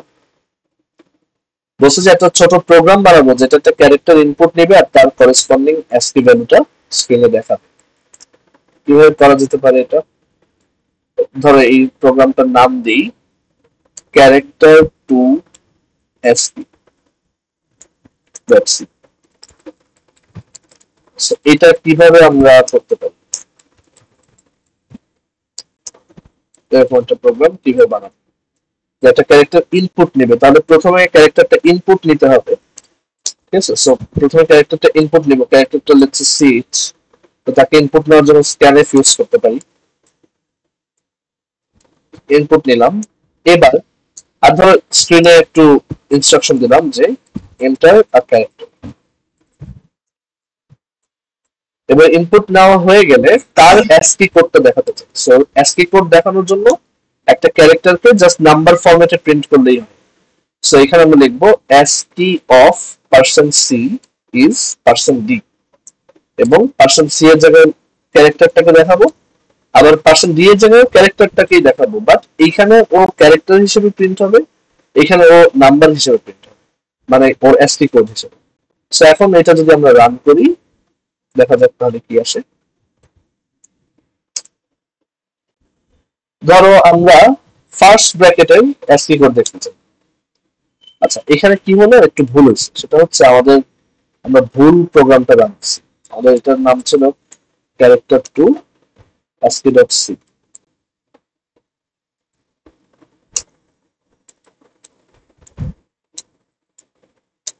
ওকে, সো বলছে এন্টার ক্যারেক্টার, আমি এখানে ফার্স্ট ব্র্যাকেট দিলাম, বলতেছে ASCII of first bracket is 40। So তোমার এখন নিজের একটা প্রোগ্রাম আছে যেটা দিয়ে তুমি যে কোনো ক্যারেক্টার ASCII কোড চেক করতে পারো। সো আবার দেখি, যেমন ধর আমি থার্ড ব্র্যাকেটের ক্লোজিং থার্ড ব্র্যাকেটের ASCII কোড দেখতে চাই, সেটা হচ্ছে 93। তারপর ধর আমি ক্যাপিটাল এর ASCII কোড দেখতে চাই 65, ক্যাপিটাল জেড এরটা দেখতে চাই 90, তারপর স্মল এরটা দেখতে চাই সেটা হচ্ছে 97, তারপর স্মল জেড এরটা দেখতে চাই সেটা হচ্ছে 122, তারপর ধরো ডিজিট 0 এটা দেখতে চাই সেটা হচ্ছে 48, তারপর ডিজিট 9 এটা দেখতে চাই সেটা হবে 57। সো আমার কাছে এখন একটা নাইস প্রোগ্রাম আছে যেটা ইউজ করে আমি একটা ক্যারেক্টার ইনপুট নিয়ে তার করেসপন্ডিং ASCII কোডটা স্ক্রিনে দেখাতে পারবো। ওকে, তোমরা কি বুঝতে পারছো এটা?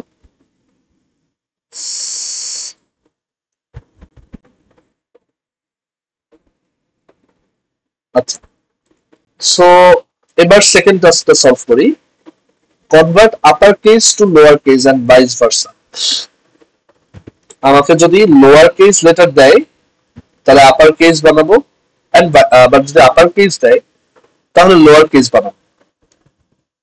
তো এইটা কিভাবে করা যায়? ধরো ভাইস ভার্সাটা পরে করি, কারণ এটার জন্য একটু ইফ এলস এর নলেজ লাগবে, আমরা এটা পরের ক্লাস দেখবো। বাট আমরা এটা আগে শিখি যে আপার কেস একটা লেটার দেওয়া থাকলে সেটা থেকে লোয়ার কেস কিভাবে বানানো যায়। মানে আমি একটা প্রোগ্রাম লিখতে চাই যেটাতে ক্যাপিটাল এ দিলে স্মল এ আউটপুট আসবে, তারপর ধরো ক্যাপিটাল টি ইনপুট দিলে স্মল টি আউটপুট আসবে। সো এইটা কিভাবে করবো? আমি একটা নতুন ফাইল বানাই, তোমরা একটু চিন্তা করো যে আপার টু লোয়ার এরকম একটা কোড লিখতে চাই, একটু চিন্তা করো যে এটা কিভাবে করা যেতে পারে।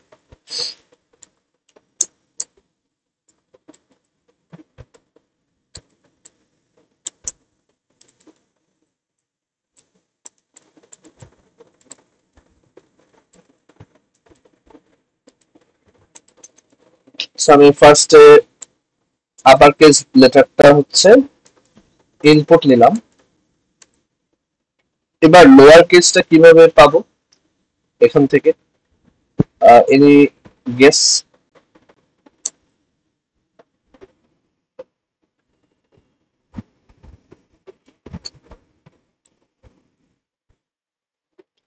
লোয়ার কেসটা পাওয়ার উপায় হচ্ছে তুমি যদি আগের অ্যাসকি ক্যারেক্টার টু অ্যাসকি প্রোগ্রামটা রান দাও, দেখবে যে ক্যাপিটাল এর অ্যাসকি কোড হচ্ছে 65 আর স্মল এর অ্যাসকি কোড হচ্ছে 97। তার মানে ক্যাপিটাল থেকে লোয়ারে নেওয়ার জন্য তোমার 32 যোগ করতে হবে।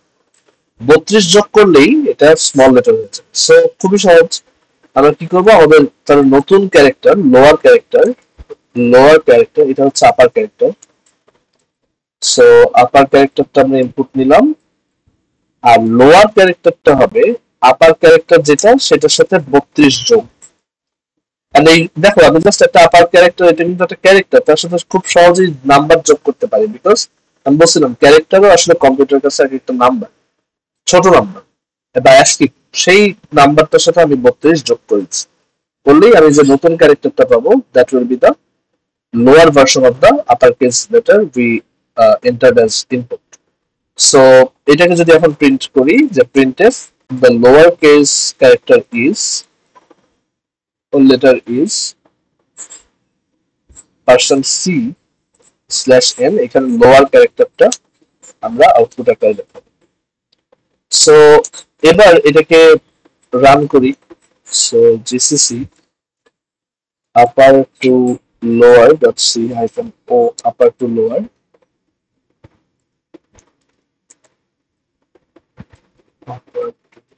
লোয়ার।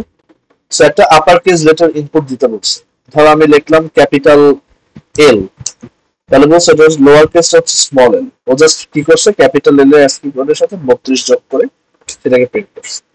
আবার আপার কেস লেটার যদি ক্যাপিটাল ই দেই, এখানে দেখা যাচ্ছে স্মল ই। আবার ক্যাপিটাল লেটার হিসেবে ক্যাপিটাল টি দেই, তাহলে এখানে আসতেছে স্মল টি। আমাদের প্রোগ্রামটা ঠিক আছে, আমরা একটা আপার কেস থেকে লোয়ার কেস লেটার বানানোর প্রোগ্রাম দেখে ফেলবো। তাহলে উল্টাটা খুবই সহজ, যদি লোয়ার কেস থেকে আপার কেস দেখতে চাই তাহলে কি করব? ধরো আমি লোয়ার থেকে আপার দেখতে চাই, তাহলে সেম কোড, জাস্ট এবার লোয়ার কেসটা ইনপুট নিব, তুমি বাসায় নিজে ট্রাই করবা। সেটা ইনপুট নেওয়ার পর সেটা থেকে 32 বিয়োগ করে দিলে আমরা আপার কেস লেটারটা পাবো, তারপর এটা আমরা প্রিন্ট করতে পারি। ওকে, সো এই হচ্ছে আমাদের আইডিয়া যে কিভাবে আমরা আপার কেস আর লোয়ার কেস কনভার্সন করব। বাট ধরো আমি একটা স্মার্ট প্রোগ্রাম চাই যে নিজেই বুঝবে যে এটা আপার কেস দিলে ওটাকে লোয়ার কেস করে দেখাবে, আবার নিজেই বুঝবে আমি যদি লোয়ার কেস দিই তাহলে আপার কেসটা দেখাবে। সেটার জন্য আমার একটু ইফ এলস ইউজ করতে হবে, যেটা এখন আমরা শিখি নাই, আমরা সামনে শিখবো। আচ্ছা, কারো কোনো কোশ্চেন আছে এই পর্যন্ত?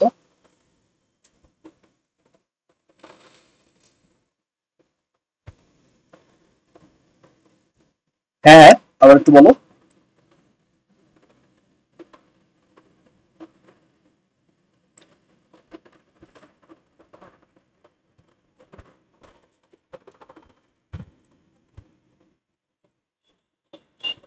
আচ্ছা, আমি কোশ্চেনটা যদি প্রপারলি বুঝে থাকি,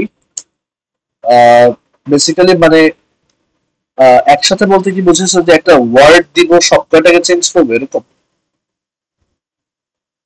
মানে ধরো আমি এখানে একটা লেটারের জায়গায় পুরো একটা ওয়ার্ড দিব, পুরোটাকে হচ্ছে চেঞ্জ করে লোয়ার কেস বানাবো, এরকম বলতে চাচ্ছ?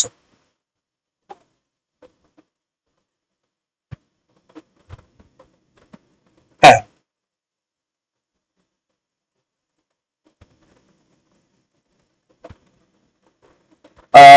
না মানে এখানে তিনটা কিন্তু একই, যা এই আপার ক্যারেক্টারটা আমি এখানে ডিক্লেয়ার করছি, এখানে সেটাকে ইনপুট নিলাম, তারপর ওইটার সাথে হচ্ছে আমি 32 যোগ করছি। বুঝতে পারছো? ওরা কিন্তু একটা ভ্যারিয়েবল, এই যে তিনজন কিন্তু সেম একজন, ওকেই আমি বারবার ইউজ করতেছি। বুঝা গেল? আচ্ছা, এগুলা একটু দেখতে থাকো, তুমি সামনে আর একটু বেটার বুঝতে পারবে, আর ক্লিয়ার হবে। ঠিক আছে?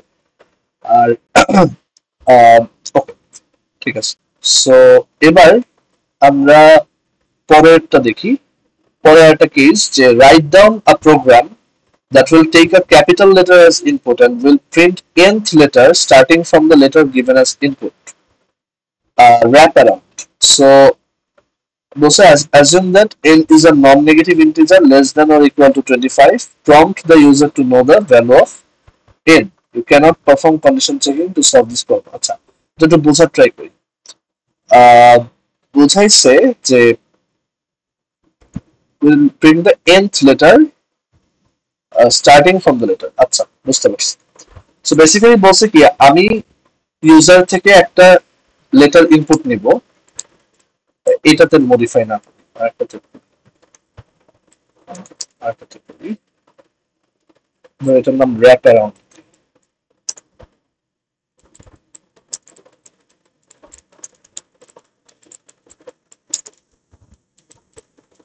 আচ্ছা, সো এটাতে বলছে আমি একটা ক্যারেক্টার ইনপুট নিব ফার্স্ট অফ অল ইউজার থেকে। এবার ইউজারকে একটা নাম্বার ইনপুট দিতে, ঠিক আছে? সো ধরো সেই নাম্বারটা হচ্ছে n।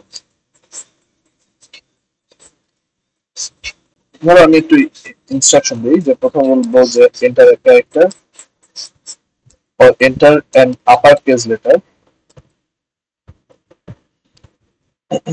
তারপর আমি এটা ইনপুট নিলাম, এরপর আবার বলবো যে enter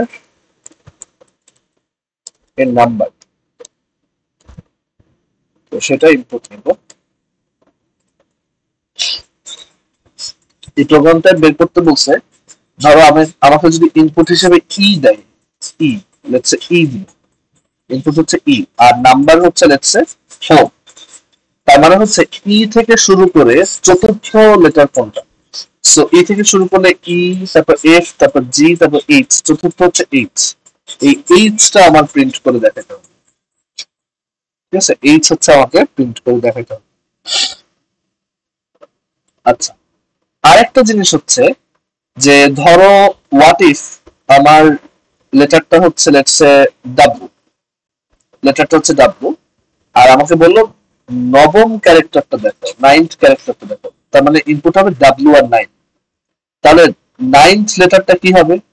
W x Y Z, এরপর আবার এ থেকে শুরু, মানে জেড, জেড এর পর আবার ঘুরে এ থেকে স্টার্ট, এর জন্য এটার নাম wrap around. So A B C D E F, তাহলে 10 নম্বর কোনটা? এটা হচ্ছে 1, এটা 2, এটা 3, এটা 4, এটা 5, এটা 6, এটা 7, 8, 9, 10। তার মানে আচ্ছা, এটা হচ্ছে দশম, আর তাহলে নবমটা হচ্ছে ই, তাহলে আউটপুট হিসেবে আসা উচিত ই, মানে আমার আউটপুট হবে তাহলে ই। এইটা আমি দেখতে চাই।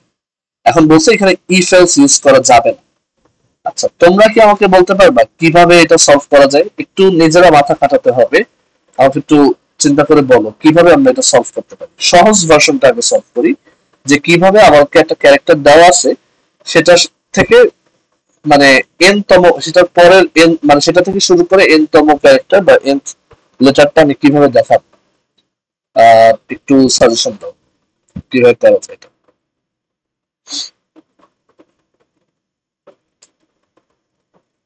ধরো অবভিয়াস সলিউশন কি? অবভিয়াস সলিউশন হচ্ছে যে ধরো আমাদের নতুন ক্যারেক্টারটার নাম হচ্ছে নিউ ক্যারেক্টার, নিউ সিটস, সেটা সমান হবে যে সিটস প্লাস এন মাইনাস ওয়ান, কারণ সিটস নিজেই হচ্ছে 1 নাম্বার, তার সাথে এন যোগ করবে, আবার 1 বিয়োগ করবে। মানে যেমন ধরো ই আর 4 ছিল, ই ছিল আর লেটস সে 4, তাহলে ই এর সাথে 4 যোগ করলে কি পাওয়া যাবে? এফ জি এইচ আই, আর দেন ওইখান থেকে আবার 1 বিয়োগ করলে পাবো কত? এইচ। সো আমাদের এই যে চতুর্থ ক্যারেক্টারটা হচ্ছে এইচ। ঠিক আছে, সো এইটা হচ্ছে আমার সলিউশন হতে পারে। So printf percent c new সিচ। আর এখানে আমরা একটা মেসেজ লিখি যে ধরো nth letter starting from percent c, একটু ইয়া করে ফেলি, nth letter percent starting from percent c হচ্ছে এটা। সো এখানে আমাদের সিচ আর নিউ সিচ। আর nth টা হচ্ছে n এর জায়গায় আমরা এখানে পার্সন ডি লিখি, n টা হচ্ছে যে নাম্বারটা ইনপুট দিচ্ছে সেটা। সো এই মেসেজটা আমি কি দেখবো, প্রথমে পার্সন ডি এর জায়গায় একটা নাম্বার বসবে n।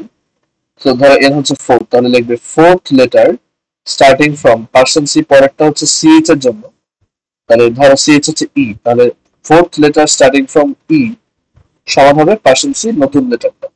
নতুন লেটারটা কিভাবে পেয়েছে, সিএইচ এর সাথে n যোগ করে 1 বিয়োগ করে। সো এখন এটা রান দিয়ে দেখিয়েছে কি পাওয়া যায়।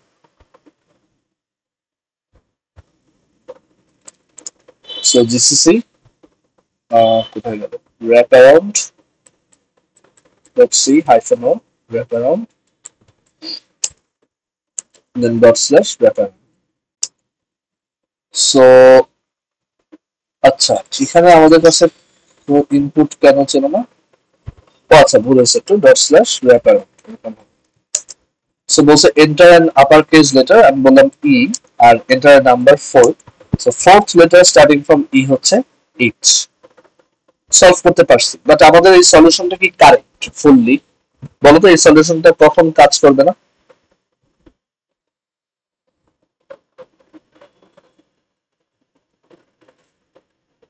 নেহাল,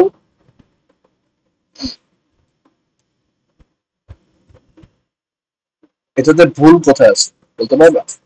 বাট এটার কোন ক্ষেত্রে এটা কাজ করবে না?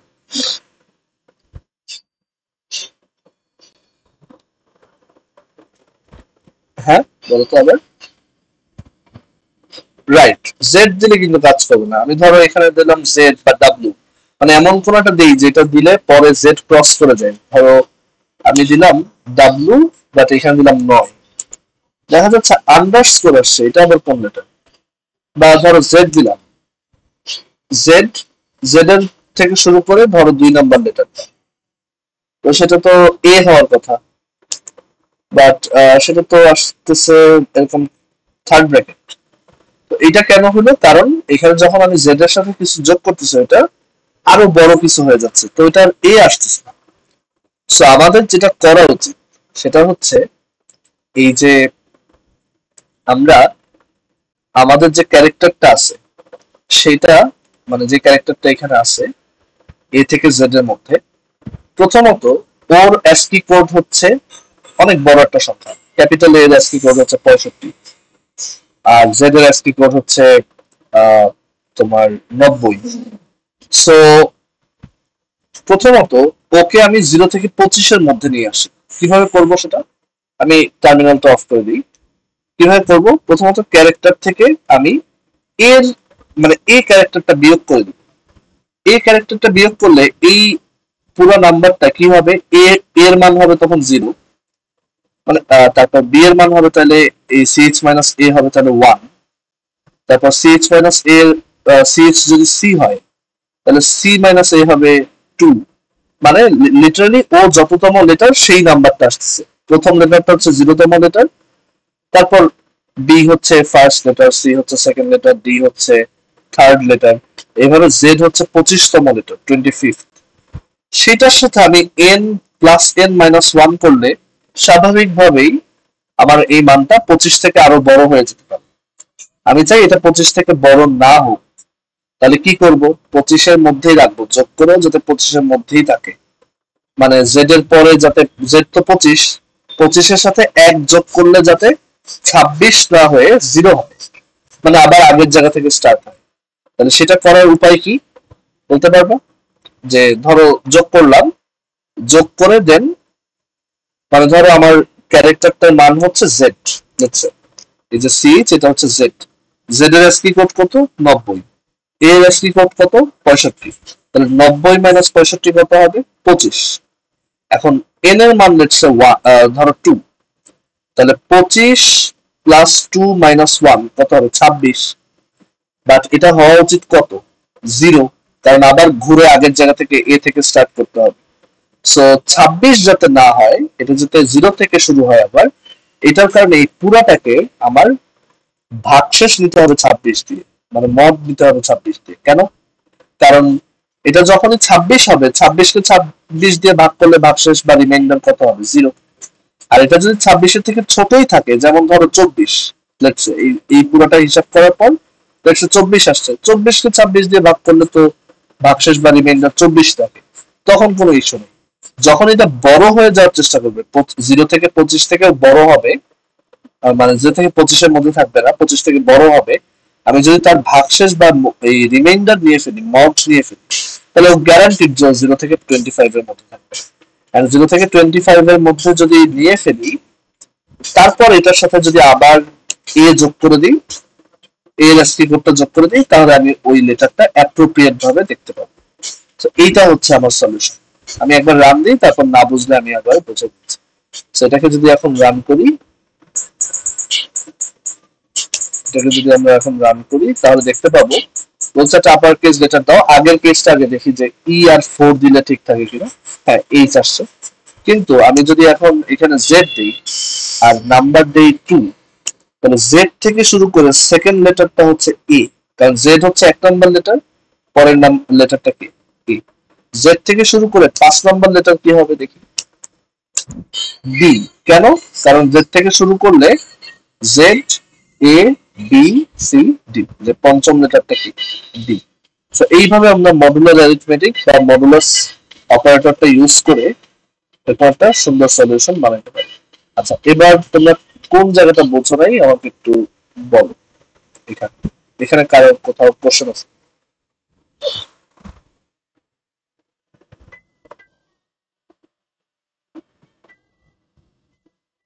হুম।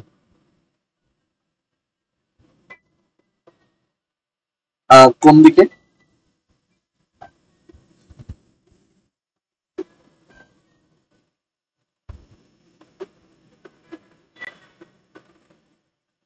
ও, তখনও এটা কিন্তু আলটিমেটলি 26-এর মধ্যেই আসতো, কারণ 26 দিয়ে ভাগ করলে রিমাইন্ডার তো 0 থেকে 26-এর মধ্যেই থাকে, 0 থেকে 25-এর মধ্যে।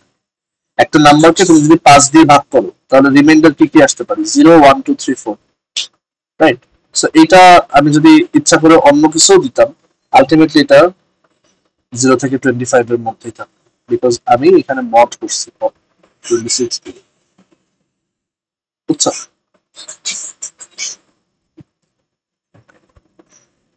সো ঘড়িতে কিন্তু ব্যাপারটা এরকম। ঘড়িতে আমরা দেখি না যে আহ, ঘড়িতে সময় 1টা, 2টা, 3টা, 4টা, 5টা, 6টা, 7টা, 8টা, 9টা, 10টা, 11টা, ঠিক যখন 12টা হয় ওটাকে কিন্তু মোবাইলে দেখবা 0 লেখে, তারপর আবার 1, 2, 3, 4, 5, 6, 7, 8, 9, 10, 11, আবার 12-র জায়গায় 0।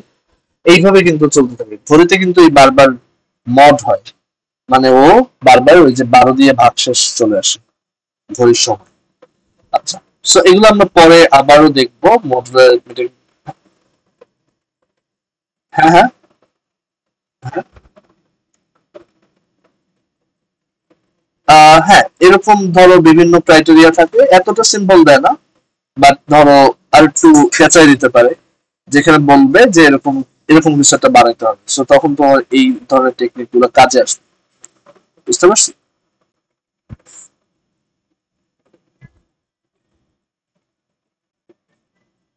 ও আচ্ছা, ওইটা হচ্ছে সবকটা লাইন মাউস দিয়ে সিলেক্ট করে কিবোর্ডে যদি কন্ট্রোল স্ল্যাশ প্রেস করি, কন্ট্রোল স্ল্যাশ, তাহলেই দেখবা সবাই কমেন্ট আউট হয়ে গেছে। মানে এই যে এই স্ল্যাশটা কিবোর্ডে চাপ দিবে, তাহলে ও কমেন্ট হয়ে যাবে। এটা হচ্ছে শর্টকাট।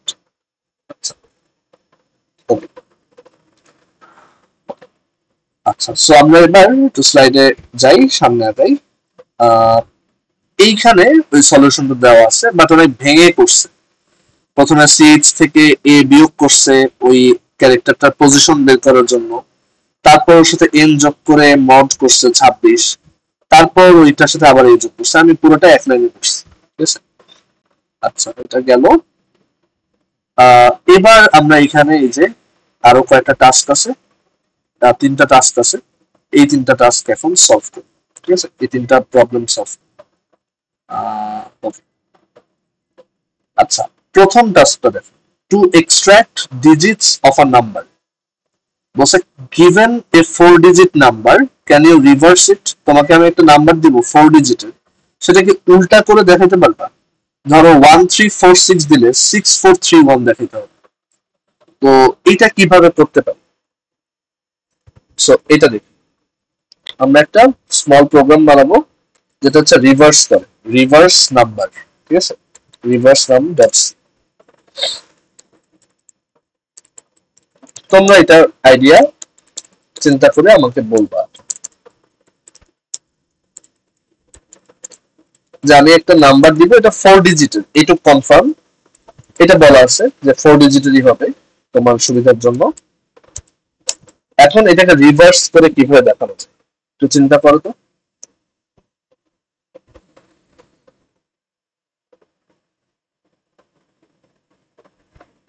ধরো ইনপুট নেওয়াটা আপাতত বাদ দিই, আমার নাম্বারটা ধরো 1346, আমি কিভাবে এই নাম্বারটাকে উল্টা করে দেখাবো, মানে 6431 এভাবে দেখাতে চাই। একটা নাম্বার দিলেই ওটাকে উল্টায় দেখাতে পারবো, কিভাবে করা যায়? আমার কি করা উচিত? প্রথমে স্টেপ গুলো চিন্তা করো। স্টেপ গুলো হবে যে প্রথমত আমার এই নাম্বারের প্রত্যেকটা পজিশনের ডিজিটকে এক্সট্রাক্ট করা উচিত, যে ওর দশ মানে এককের ঘরে বা ওয়ান্স এর ঘরে ডিজিটকে, তো সেটাকে বললাম ওয়ান্স ডিজিট। তারপর ওর টেন্স এর ঘরে বা দশকের ঘরে ডিজিটটাকে, সেটাকে বের করব। তারপর ওর হান্ড্রেডস এর ঘরে ডিজিটকে, সেটাকে বের করব। তারপর ওর থাউজেন্ডস এর ঘরে ডিজিটকে, সেটাকে বের করব। 4টা ডিজিট, সেই 4টা ডিজিট আগে বের করতে হবে। এরপর আমি যদি 4টা ডিজিট পেয়ে যাই, তারপর জাস্ট ওই ডিজিট 4টাকে উল্টা সিকোয়েন্সে প্রিন্ট করে দিলেই হবে। যে প্রথমে আমি 4টা ডিজিট, 4টা ডিজিটকে এভাবে পাশাপাশি প্রিন্ট করব। প্রথমে এবার প্রিন্ট করব ওয়ান সেটটা, তারপর টেন সেটটা উল্টা সিকোয়েন্সে, তারপর হান্ড্রেড সেটটা, তারপর থাউজেন্ড সেটটা। যদি এটা করি তাহলে কিন্তু উল্টা হবে। এখন কথা হচ্ছে ওয়ান্স এর ডিজিটটা বের করবো কিভাবে? এটা ওয়ান্স এর ডিজিটটা যে 6, এটা আমি কিভাবে বের করতে পারি? Any idea?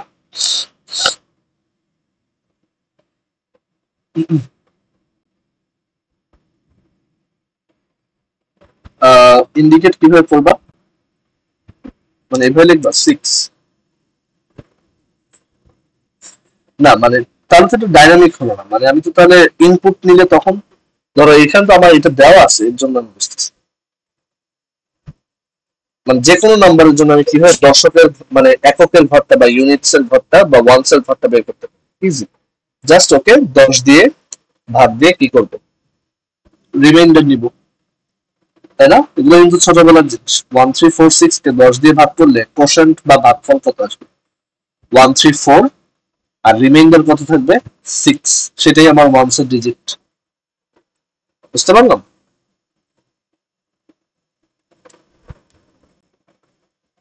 এটা কি বুঝছো? আচ্ছা, এবার টেন্স এর ডিজিটটা কিভাবে পাবা? আচ্ছা, এখন 100 দিয়ে ডিভাইড, না 100 দিয়ে ডিভাইড করলে 46 পাবা। 100 দিয়ে 1346 কে ভাগ দাও, দেখো ভাগফল আসবে 13, ভাগশেষ আসবে 46। তাইলে মানে কি করা উচিত? এই 6টাকে কেটে ফেলে দেওয়া উচিত না আগেই? তাহলে এটাকে কি করা উচিত? আমরা এই এন,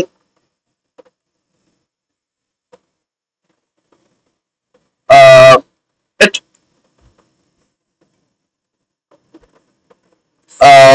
তাহলে তো 40 থাকে, 46 থেকে 6 বিয়োগ করে 40 থাকে, সেটাকে আবার 10 দিয়ে ভাগ করতে হবে। ঠিক আছে, অ্যাপ্রোচ করা যাবে, বাট একটু সহজে করি, যে আমরা প্রথমে এককের ঘরের নাম্বারটা বের করে এই 6টাকে আগে ফেলে দিব। কিভাবে ফেলবো? আমি যদি, মনে আছে যে এম কে 10 দিয়ে ভাগ করলে ভাগশেষ থাকে 6, আর ভাগফলটা কত ছিল বলতো? ভাগফলটা কত ছিল? কোশেন্টটা কত ছিল?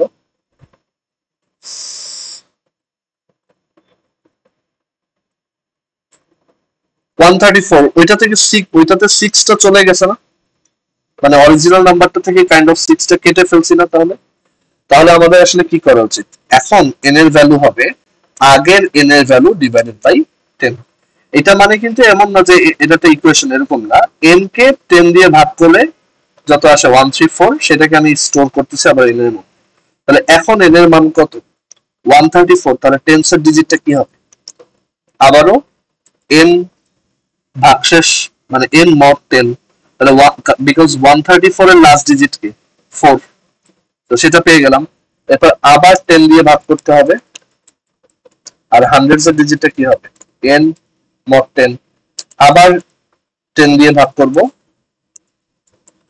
আর থাউজেন্ড এর ডিজিটটা তাহলে কি হবে n mod 10। বুঝতে পারছো? এখন এটা রান দিলেই হবে, মানে আমাদের কাজ শেষ। মানে এইখানে এই যে n mod 10 করলাম, তার মানে এখানে কত স্টোর হলো 6, আর এখানে যে n is equal to n by 10 লিখলাম, এখানে n এর মধ্যে কত স্টোর হয়েছে 134, আবার টেন্স এর ডিজিটে তাহলে n mod 10, এখন n এর মান তো 134, 134 mod 10 কত আসবে 4, আর এর পরের লাইনে n কে আবার 10 দিয়ে ভাগ করলে n এর মান হয়ে যাবে কত 13, হান্ড্রেডস এর ডিজিটে তাহলে কত আসবে 13, 13 কে 10 দিয়ে ভাগ করলে রিমাইন্ডার বা ভাগশেষ কত থাকে 3, আর এরপর n কে আবার 10 দিয়ে ভাগ করলে 13 কে 10 দিয়ে ভাগ করে থাকবে কত, মানে ভাগফল বা কোশ্চেন থাকবে কত 1, আর 1 কে 10 দিয়ে ভাগ করলে এরপর এখানে থাউজেন্ড এর ডিজিট কত পাবো। দেখছো সব ডিজিট গুলো আমরা এক্সট্রাক্ট করে ফেললাম, মানে সেপারেট করে ফেললাম। এবার জাস্ট ওয়ান্স এর ডিজিটটাকে সবার আগে লিখবো, এককের ঘরেরটা, তারপর টেন্স এরটা, তারপর হান্ড্রেডস এরটা, তারপর থাউজেন্ড, তাহলে আমার নাম্বারটা রিভার্স করে দেখাবে। আমরা এখন তাহলে এই যে n এর মান এটার দরকার নেই, এখানে আমরা এটা ইনপুট নিব। সো দেখা যাক, সো আমরা হচ্ছে নতুন একটা কোড জিসিসি রিভার্স রান, এটাকে কম্পাইল করব।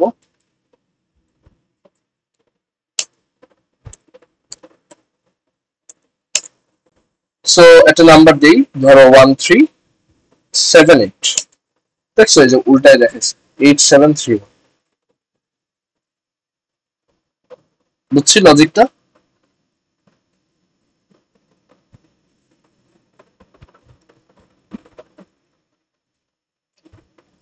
এখন এই সলিউশনের একটা দুর্বলতা হচ্ছে, আমার নাম্বারটা যদি অনেক বড় হয়, এখানে তো আমি জানতাম 4টা ডিজিট থাকবে, বাট এটা যদি 6 ডিজিট হইতো আমি কি তাহলে 6 বার লিখতাম?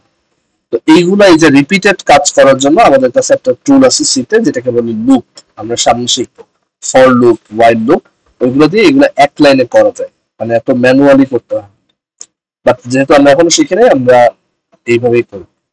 আচ্ছা, এবার পরের কোশ্চেনটা দেখি, interchange content of two variables, খুবই ইন্টারেস্টিং। দুইটা ভ্যারিয়েবল আছে, তাদের কন্টেন্ট এক্সচেঞ্জ করতে হবে, ইন্টারচেঞ্জ করতে হবে। এখানে আবার দুইটা শর্ত আছে, দুইটা ভার্সন আছে, using one additional variable, using no additional variable. কিভাবে করব আমরা, তাহলে একটা নতুন প্রোগ্রাম বানাই, swap.c, মানে সোয়াপ করতে চাই, ইন্টারচেঞ্জ করতে চাই। এটাও তোমরা আমাকে সলিউশন বলার চেষ্টা করো। আমার কাছে একটা ভ্যারিয়েবল আছে যার মধ্যে ধরো 19 আছে, আর একটা ভ্যারিয়েবল আছে যার মধ্যে আছে হচ্ছে 87। এখন কিভাবে এই দুইটা ভ্যারিয়েবলের যে নাম্বার আছে এই দুটাকে ইন্টারচেঞ্জ করতে পারবো, মানে এ এর ভিতরে 87 থাকবে, বি এর ভিতরে 19 থাকবে, বলো তো কিভাবে করতে পারি, গেস করো। অবশ্যই এভাবে করবো না যে এর ভিতর 87 রাখি আর বি এর ভিতর 19 রাখি, এটা তো হবে না, রাইট? কারণ আমি তো আসলে এই নাম্বার গুলো ইনপুট নিই, তো তখন তো আর এভাবে 87 আর 19 থাকবে না সবসময়। সো কি করা যায়,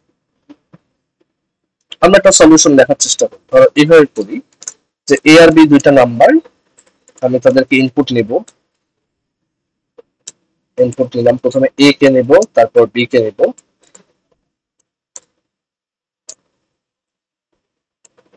ইনপুট নিলাম। এখন ইন্টারচেঞ্জটা কিভাবে করবো, আমি কি এইভাবে লিখবো এ সমান বি আর বি সমান এ, এটা কি কাজ করবে?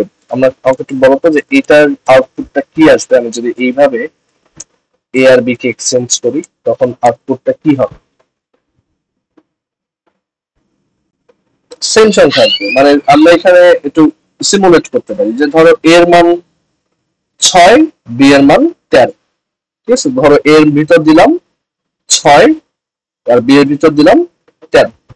তাহলে পরের লাইনে এ সমান বি যখন দিব তখন এর ভিতর বি এর মানটা চলে যাবে, তাহলে এর মান যে আগে 6 ছিল সেটা চেঞ্জ হয়ে এখন এর মান কত হয়ে যাবে 13। আর এরপর বি এর ভিতর আবার এর মান রাখবো, তো বি এর মান মানে এর মান অলরেডি 13 হয়ে গেছে, তাহলে বি এর ভিতর আবার এর মান যদি রাখো তাহলে বি এর ভিতর আবার 13 আসবে। তুমি দেখবা যে তোমার এর মান যে 6 ছিল ওইটার নাই, দেখবা দুইজনেরই মান 13 হয়ে গেছে। একটা ফানি ঘটনা দেখো, এখানে যদি আমরা এরকম ভাবে ইয়া করি, রান দিই, তো এর মান দিলাম লেটসে 21, বি এর মান দিলাম লেটসে 43, দেখবো দুইজনেরই মান 43 হয়ে গেছে, ইন্টারচেঞ্জ হয়। মানে বুঝতে পারছো কেন এটা কাজ করতেছে না? স্বাভাবিক এর মান যেটা দিব তারপর বি এর মান দিব, বাট পরে যখন এইভাবে লিখবো দুইজনের মান একই হয়েছে। এটা কিন্তু একটা ভুল সলিউশন, অনেকেই এইভাবে কোড লিখছে। আচ্ছা, তাহলে এটা কিভাবে করা যায় আমরা একটু একটা ছোট ডায়াগ্রাম দিয়ে এটা বোঝার ট্রাই করি যে আমরা আসলে কিভাবে এটা করতে পারি।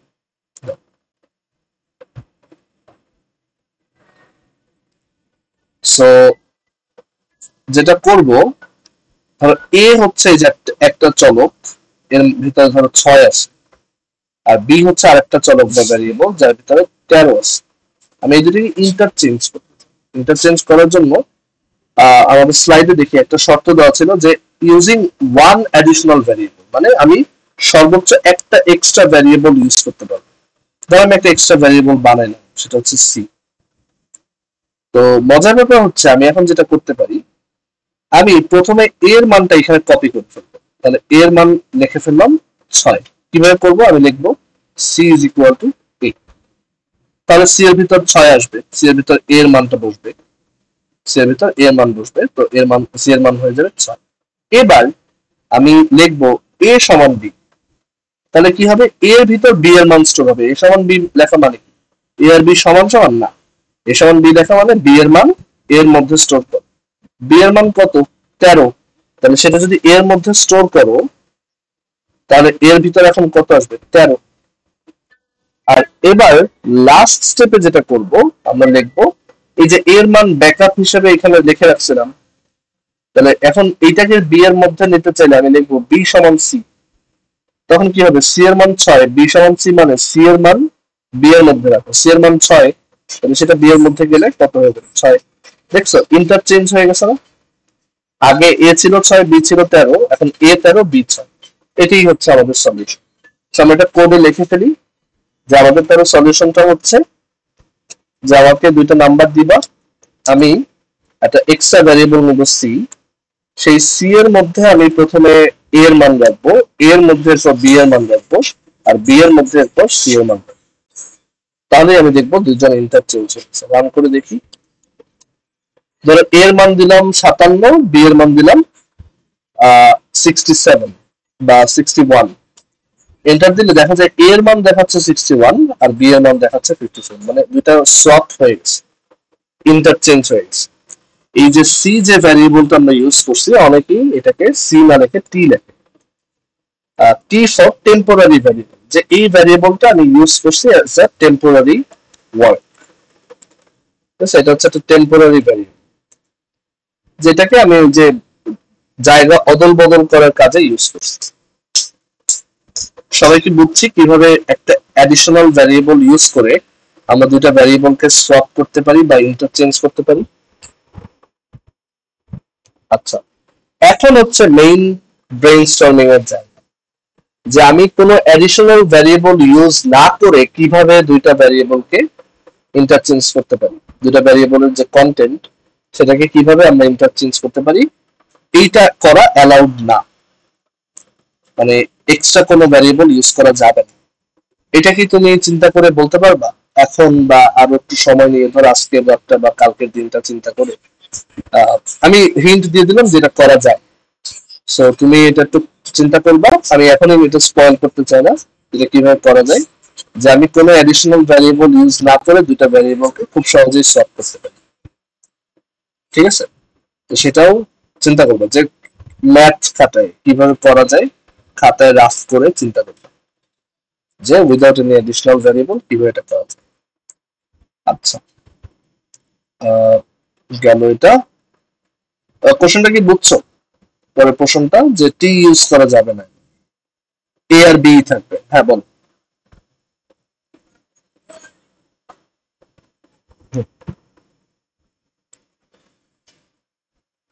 এসকে কোডের ব্যাপার আসতেছে কেন? এগুলো তো নাম্বার, এগুলো তো ক্যারেক্টার না। আর সোয়াপটা কিভাবে করবো সেটাই তো আমার মেইন কাজ। সো আমি টেম্পোরারি কোনো ভ্যারিয়েবল ইউজ করতে পারবো না, মানে টি ইউজ করা এখানে নিষেধ। সো তখন তুমি কিভাবে সোয়াপ করবে, এটা হচ্ছে ইন্টারেস্টিং। ঠিক আছে, সো এইটা বাসায় চিন্তা করবা যে কিভাবে দুইটা ভ্যারিয়েবল আমরা সোয়াপ করতে পারি without using any additional variables. বাসায় চিন্তা করবা যে কিভাবে এটা করা যেতে পারে। আচ্ছা, আমি একটা মানে এক্সট্রা জিনিস একটু দেখে শেষ করি, সেটা হচ্ছে যে আমরা সি প্রোগ্রামে কিন্তু এই কাজটা করতে পারি। এটা তোমার ওই চিন্তা করার ক্ষেত্রে একটা হিট, যে এটা তো মানে বিউটিফুল ফিচার যে ধরো এ আর বি আছে, আমি বললাম হচ্ছে এ এর মান হচ্ছে 10, বি এর মান হচ্ছে 7। আমি যদি লিখি a is equal to a plus b, তাহলে এর মান কত বলতে পারবা? মানে এর ভিতরে আমি কত পাবো ফাইনালি প্রিন্ট করলে?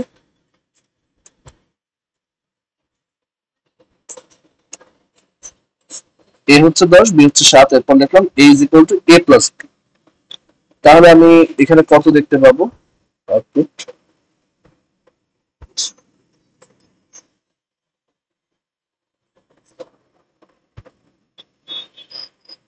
70, 70। কারণ ডান পাশে লেখা আছে কি এ প্লাস বি, এ হচ্ছে 10, বি হচ্ছে 7। 10 প্লাস 7 কত? 17। এখন সেই মানটা বা সেই ভ্যালুটা স্টোর করব কোথায়? এর মধ্যে। তাহলে এর মধ্যে এখন 17 স্টোর হবে। আর বি এর মান কিন্তু আনচেঞ্জড, বি এর মানের কিছু হবে না। এটা রান দিয়ে দেখাই, এটা রান দিলে দেখবা 70।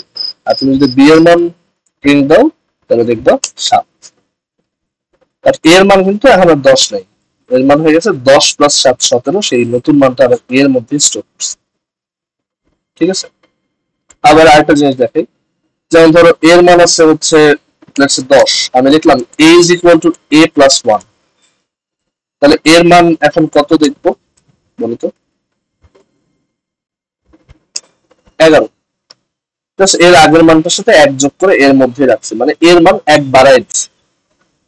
ওকে, এর মান জাস্ট 1 বাড়াই দিচ্ছি। সো এখানে আমি 11 দেখতে পাবো। সো ঠিক আছে, তোমরা হচ্ছে বাসায় এটা চিন্তা করবা যে কিভাবে আমরা ইন্টারচেঞ্জ করতে পারি দুইটা variable using no additional variable.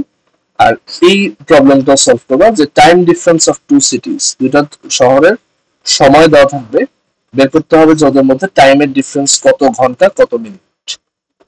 যেমন ঢাকায় 11টা 20 বাজে আর মুম্বাইতে ধরো 10টা 50 বাজে, তাদের সময় ডিফারেন্সটা কত? সময় ডিফারেন্সটা হচ্ছে 30 মিনিট। তো সেই 30 মিনিটটা বের করে দেখো। আচ্ছা, so আমরা নেক্সট দিন হচ্ছে সামনে যে টপিক গুলো আছে ফ্লোটিং পয়েন্ট ইউজ করে একটা এগুলো আমি দেখবো। আমি স্লাইডটা গ্রুপে শেয়ার করে দিব। আচ্ছা, ঠিক আছে, তাহলে তোমাদের কোনো কোশ্চেন আছে? ওকে, ঠিক আছে, আমরা তাহলে এখানে এন্ড করি। আমি গ্রুপে ভিডিওটা দিয়ে দিব, আজকে সাউন্ড ঠিক মতো দেওয়া আছে, আর আমি স্লাইডটাও দিয়ে দিব। ঠিক আছে, আল্লাহ হাফিজ।